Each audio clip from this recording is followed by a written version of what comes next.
News చూస్తున్నాం. మీ నా మనందరి అంటే మనందరి ప్రార్థనలు ఫలించాయి. అందుకే నిమిష ప్రియ విడుదల కాబోతుందట. నిజంగానే మనమంతా ఒకరిని కంగ్రాచ్యులేట్ చేయాలి, ఒకరిని అభినందించాలి. ఆయన ఎవరో కాదు, ప్రపంచ శాంతి దూత doctor K Paul. Yes, on behalf of RTV and RTV viewers తరపున, మీ అందరి తరపున నేను డాక్టర్ కే పాల్ గారిని అభినందిస్తున్నాను. కంగ్రాచ్యులేషన్స్. అండ్ మీరు చేసినటువంటి కృషి ఫలితంగానే ఇప్పుడు నిమిష ప్రియ విడుదల కాబోతుందట. ఈ విషయాన్ని ఎవరో కాదు, ఏకంగా డాక్టర్ కే పాలే ఈ విషయం పైన క్లారిటీ ఇచ్చారు. ఒక వీడియోని విడుదల చేశారు. ఆయన సుమారుగా 2017 నుంచి జైలు జీవితం గడుపుతున్నటువంటి నిమిష ప్రియ ఉరి శిక్ష ఖరారైంది. 2025 జూలై 16న తనకి ఉరి శిక్ష కూడా విధించాల్సి ఉంది. కానీ కొన్ని గంటల ముందే with the involvement of many prominent leaders and mainly doctor K Paul ఆ ఉరి శిక్ష కూడా కొన్ని రోజుల పాటుగా వాయిదా పడింది. అయితే ఇప్పుడు అక్కడున్నటువంటి బాధితుడు తలాల్ కుటుంబాన్ని కే పాల్ ఎమన్ హౌతీల ప్రభుత్వంతో మాట్లాడి, హౌతీల ప్రతినిధులతో మాట్లాడి అక్కడి కుటుంబంతో కూడా చర్చించి ఆయన ఫైనల్గా నిమిష ప్రియకు సంబంధించినటువంటి ఊరి శిక్షను రద్దు చేయించాడట. ఆ కుటుంబాన్ని బ్లడ్ మనీ కోసం ఒప్పించాడట. బ్లడ్ మనీకి ఆ కుటుంబం ఒప్పుకుంది. ఆయన గతంలో కూడా కొంత ఆవేదన వ్యక్తం చేశాడు. ఆర్టీవీతో కూడా తనకు సంబంధించినటువంటి అక్కడ ఆయన చేసేటువంటి అడుగులని, ఆ స్టెప్స్ని చాలా క్లియర్గా పంచుకున్నాడు. ఆర్టీవీతో ఎక్స్క్లూజివ్గా ఆయన ఇంటర్వ్యూలో పాల్గొన్నాడు. చాలా విషయాలు మనం మాట్లాడుకున్నాం. సో డాక్టర్ కే పాల్ కంటిన్యూస్గా అక్కడ ఉరి శిక్షకు సంబంధించి వార్తలు పెద్ద ఎత్తున భారతదేశ ప్రజలు గమనించిన నేపథ్యంలో డైరెక్ట్గా ఎంట్రీ ఇచ్చారు. కొన్ని రోజుల పాటుగా యెమెన్లోనే ఉన్నారు. ఆ కుటుంబాన్ని అంగీకరింపజేశారు. అయితే ఆ కుటుంబం కూడా కన్ఫ్యూజ్ అవుతోంది.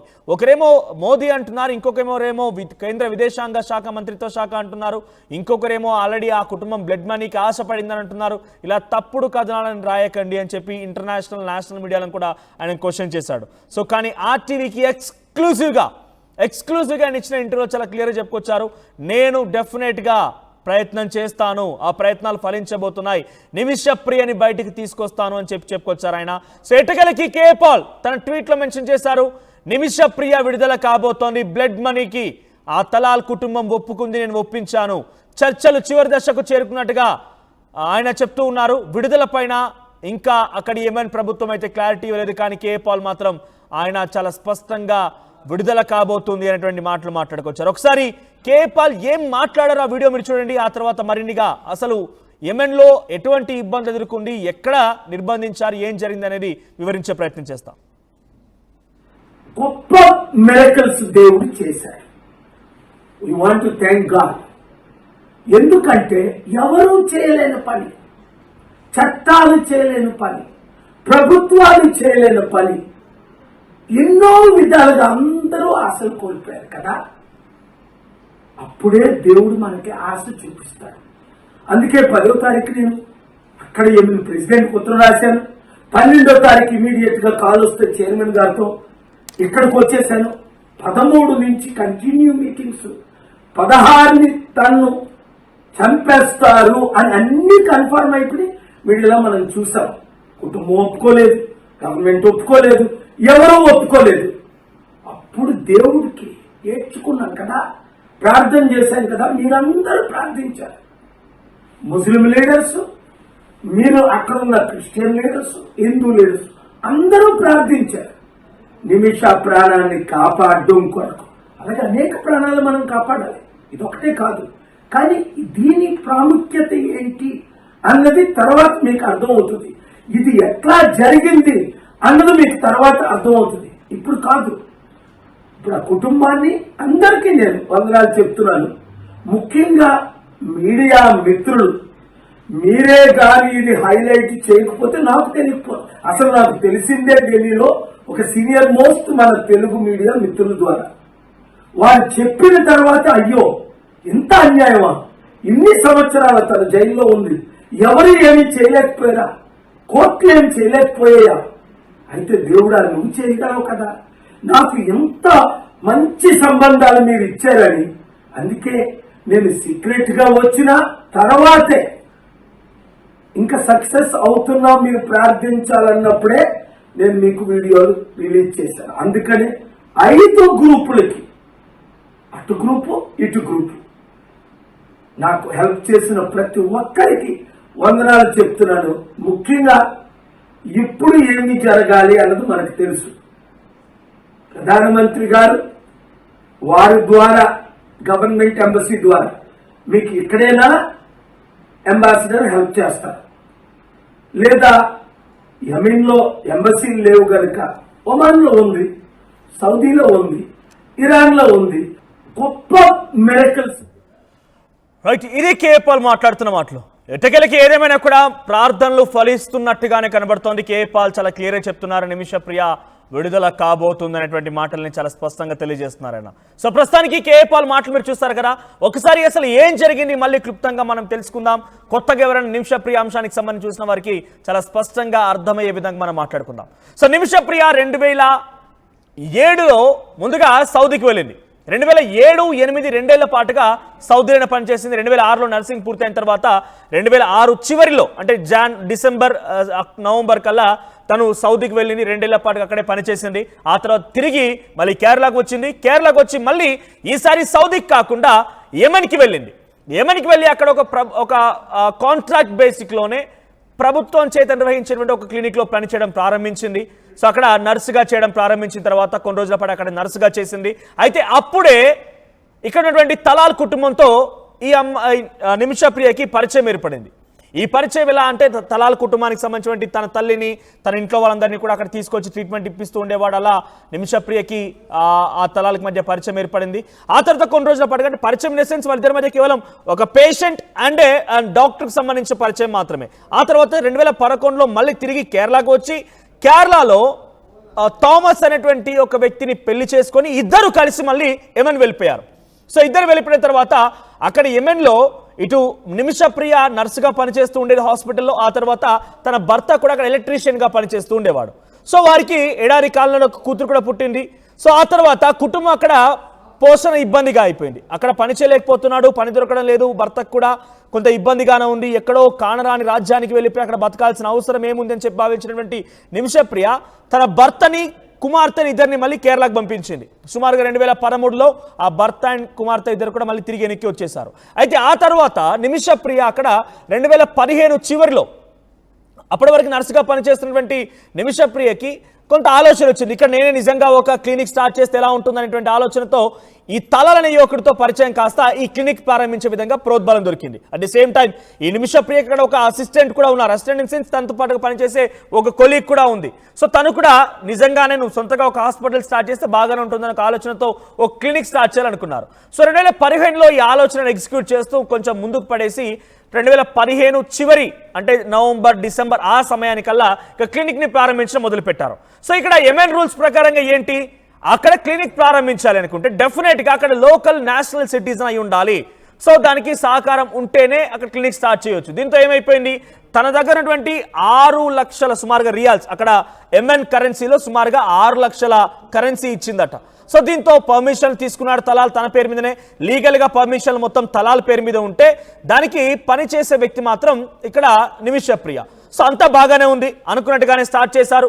అప్పటికే తలాల్ అనే వ్యక్తి యెమెన్లో ఒక టెక్స్టైల్ షాప్ నడిపిస్తున్న వ్యక్తి అట. ఆయన కుటుంబం చాలా పెద్దది, 3 అన్నదమ్ములు.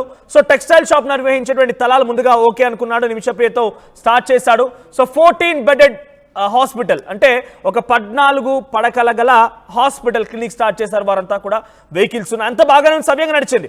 ఒక 6 నెలల పాటుగా చాలా మంచిగా అద్భుతమైనటువంటి బిజినెస్ కూడా సాగింది. అయితే ఆ తర్వాత నుంచి తలాలకు ఒక ఆలోచన వచ్చింది. ముందుగా ఫైనాన్షియల్గా అమ్మాయిని మోసం చేయడం స్టార్ట్ చేశాడు, ఫైనాన్షియల్గా ఇబ్బంది పెట్టడం స్టార్ట్ చేశాడు. ఆ తర్వాత ఏకంగా ఇక్కడ భర్త లేడు, అక్కడ ఒంటరిగా ఉంటుంది నిమిషప్రియ, హాస్పిటల్ సక్సెస్ అవుతోంది, డబ్బులు వస్తున్నాయి, ఫైనాన్షియల్గా ఎక్స్ప్లాయిట్ చేయడం స్టార్ట్ చేసినటువంటి ఈ తలాల్ అనేటువంటి దుర్మార్గుడు ఆఖరికి వస్తే ఆ అమ్మాయిని ఏకంగా నువ్వు నా భార్యగా ఉండిపో అని చెప్పడం స్టార్ట్ చేశాడు.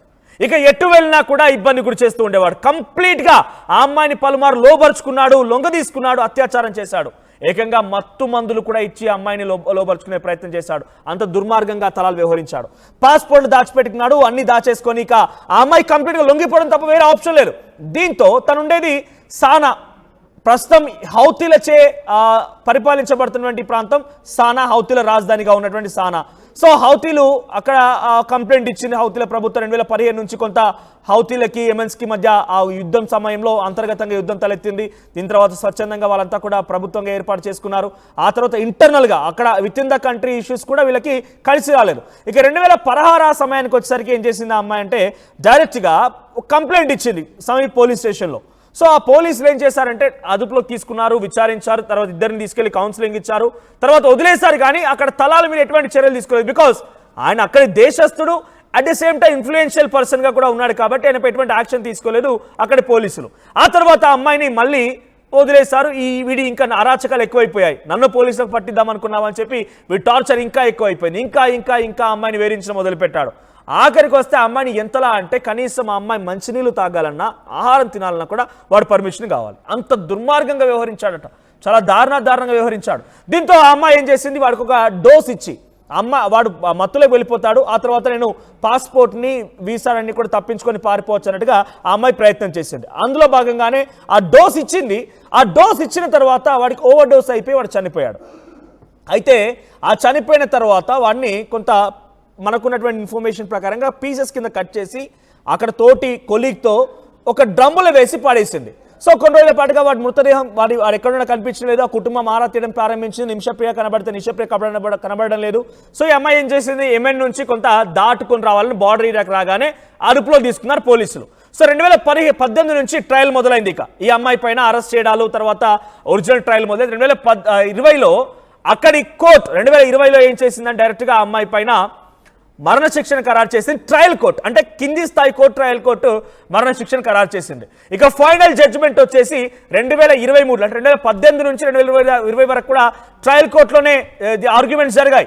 2020లో ట్రయల్ కోర్టు ఉరిశిక్ష ఖరారు చేసింది. 2023లో సనాలోని హైకోర్టు కూడా తనకి మరణశిక్షణ ఖరారు చేసింది. జూలై 16, 2025 అనేటువంటి తేదీని కూడా ఖరారు చేసింది. దీంతో మరికొన్ని గంటల్లోనే తనకి మరణశిక్ష ఖరారు కాబోతున్న నేపథ్యంలో ఒక్కసారిగా తనకు సంబంధించిన అంశం పైన అందరూ దేశం మొత్తం రియాక్ట్ అయింది. చాలా అగ్రెసివ్గా మాట్లాడుకోవడం స్టార్ట్ చేశాం. ఆ ఆర్టీవీ కూడా మీకు తెలుగు రాష్ట్రాల ప్రజలకితో పాటుగా చాలా మంది కూడా ఆర్టీవీని చూశారు. నేషనల్ లెవెల్లో కథనాలు మొదలయ్యాయి. దీంతో కొంతమంది రంగంలోకి దిగారు. అబూబాకర్ అనేటువంటి వ్యక్తి కానివ్వండి, ఆ తర్వాత ఇంకొక వ్యక్తి ఏకంగా కేంద్ర విదేశాంగ మంత్రిత్వ శాఖ అందరూ కూడా రంగంలో దిగిపోయి చివరిగా మరణశిక్షకు సంబంధించి చాలా మంది ఎఫర్ట్స్, ముఖ్యంగా కేఏ పాల్ గారి ఎఫర్ట్స్ తోని మరణశిక్ష కొన్ని రోజుల పాటుగా వాయిదా పడింది. ఇప్పుడు కేఏ పాల్ మళ్ళీ చాలా క్లియర్గా చెప్తున్నారు, తనని విడుదల చేయించుకొని తిరిగి వస్తాను అని చెప్పి.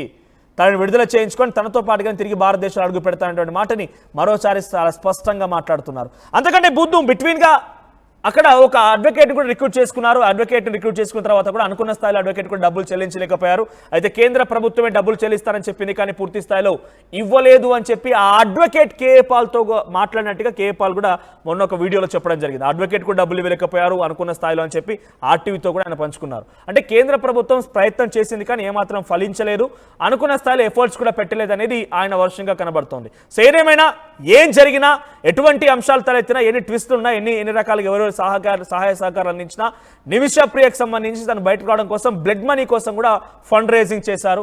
సో చాలా పెద్ద మొత్తంలో కలెక్ట్ చేయగలిగారు. ఆ కుటుంబం కూడా చాలా స్ట్రగుల్ చేసింది. రాష్ట్రపతిని ఆశ్రయించింది, సుప్రీంకోర్టును ఆశ్రయించింది, రకరకాలుగా అన్ని రకాలుగా సహాయ సహకారాలు తీసుకునేందుకు ముందుకు వెళ్ళి ఆఖరికి వస్తే ఇప్పుడు బ్లడ్ మనీ ఆ కుటుంబం అంగీకరించిందట. ఏదేమైనా ప్రార్థనలు ఫలించాయని భావించాలి. నిమిషప్రియ విడుదల